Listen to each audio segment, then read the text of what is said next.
My name's Jad Abumrad. I host and produce the show Radio Lab out of WNYC here in New York. All right. Okay. All right. You're Listening to Radio Lab. I created this program about 9 years ago. My co-host, Robert Krulwich, and I, we sort of take a big idea for each episode.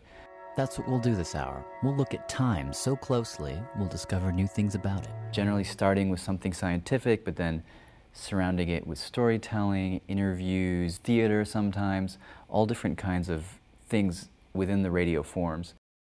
And the ideas are generally big questions that have always existed in the world, like what is time, what is space? So we take these big questions and we just sort of do a deep dive. You realize that what's happening here is that Mary Sue is in a loop. I came into the show as a musician, and I had to learn the journalism part, I had to learn the storytelling part, but somewhere early on it occurred to me that storytelling is a deeply musical act. And I set it up and turned. 3, 2, 1. You're using your voice to kind of go up and down, you're playing with things like pitch and contour and rhythms. I just kind of took that to its logical extreme in the making of the show. What it is it's iron oxide powder glued on plastic. What it is it... Generally what I will do is I'll sit there at the computer, microphone. This conversation they're having just started over.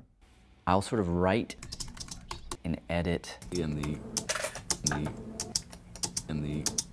compose and score the thing all at once. I'll do a lot of weird kind of blending of words and music to create those very strange landscapes that the stories exist within. Because for me, it's like these stories, they're about discovery, they're about newness, and so I'm trying to create these sound design embodiments of the feeling of exploration, which is about ooh, what's around the corner? But it's also a little bit about that, it's about that kind of, oh. And it's here where the story goes from something kind of creepy to something a little more surreal.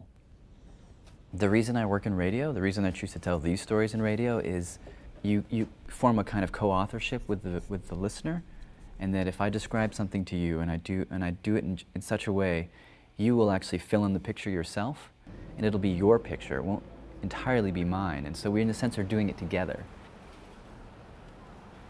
I know that this award is intended to allow creative people to breathe and to sort of point their nose to the wind a little bit, and I intend to do that. I want to continue to tell stories that are exciting and difficult and challenging. I want to continue to reinvent this thing.